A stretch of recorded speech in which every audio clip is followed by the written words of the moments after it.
Metong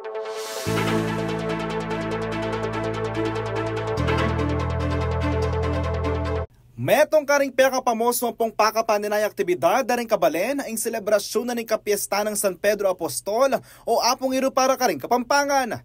Banwa-banwaday pagmasusya ni Tikim Balen nga palit balang 28 ning unyo. Kaya timarapat ang fluvial parade o ang ausandang libadong nokaran isa kere king pagoda ang imahe ng Apong Iro. Bangay prosesyon ang pong idurot manibatan king dambana king barangay Kapalangan ang gana king St. Peter the Apostle Church king barangay San Juan na Palit, Pampanga. King pamatalamitan na ning CLTV 36 News Team king Municipal Disaster Risk Reduction and Management Council o MDRMC ning Balen. Ready na lakano at balaos sing pamagsadyang gagawan da para king okasyon bang makaiwas lang ni Memalen at aliwa pang bisitang mutumagon king piyesta. Semasan danay naman ning rutang dalanan ng Apong Iro, lakwas kasalungsungan ning rehabilitasyon king Candaba Viaduct as sakop na ni Pampanga River. Meeting kami, first coordination meeting with the Municipal Health Office, then kaya katamong kapulisan, then kaya katamong Coast Guard, temporet ang King Layton. Kasi medyo may makakayang pagkain piyesta ngayon kasi makasaray kang lalam na ng bayadak. Gagawin de kasi itong third bayadak eh. So magka-opening kami mga 9 meter sa opening bangka dito karla dumalang bangka, so it is as challenging ngayon eh compared ka rin kang may ngalabat sa fiesta kasi tingin makanyan na ilang i-address mo ngayon ni Reta, so makipag-cooperate naman ng Layton, yung contractor ng NLEX and King South na rin din Coast Guard, so mas dakalta mo kayo ngayon, mas dakalta mo augmentation na Coast Guard ang po pang dening kikatamong Municipal Health Office plus the police force na atinlaring augmentation. Makasadya na rin kano'y deployment na rin miyayaliwang ahensya sa amisahop-sahop king pamagpanatili king kakayusan king darat nga June 28. From the part of MDRIM-O, ating tamong 15 wasar team na manibatan ka rin alaliwang munisipyo, ating tamong 4 ambulance team manibat mo rin ka rin alaliwang munisipyo and then kaya katamo, tingin tamong 4 units plus then Coast Guard. We have more than 100 personnel from Coast Guard na datang kayong fiesta plus their water assets. So kamiting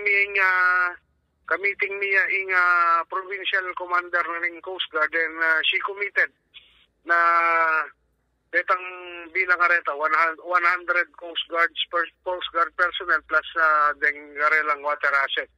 So overall, deng kaya katamong gamitan na tao on the part of MDRIMC, pati rin king health, more or less 200 lang. Nung dati ken lamong MDRMC magparehistro ni bangka makyabe king libad, ngeni kanu king Philippine Coast Guard na. At ngeni ping banwa, mas maselan la at mas maigpiting karelang polisiya karas king seguridad. Actually, nagpaluwal yung guidelines yung PPC na inadapt na naman yung Sangguniang Bayan.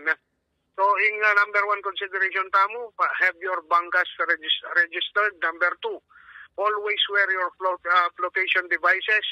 Pangatlo, bawal magdalang bottled drinks, karang sakin, bawal alak, bawal yung bottled beer.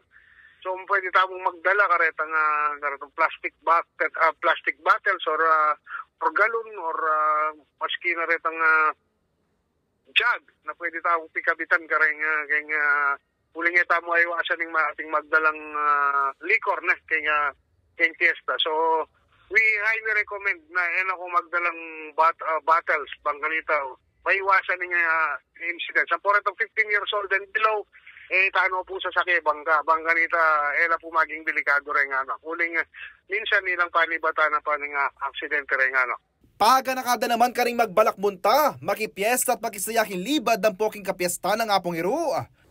Actually, ating kami muring mga istasyon ka rin maliban kingilog na kaya plaza.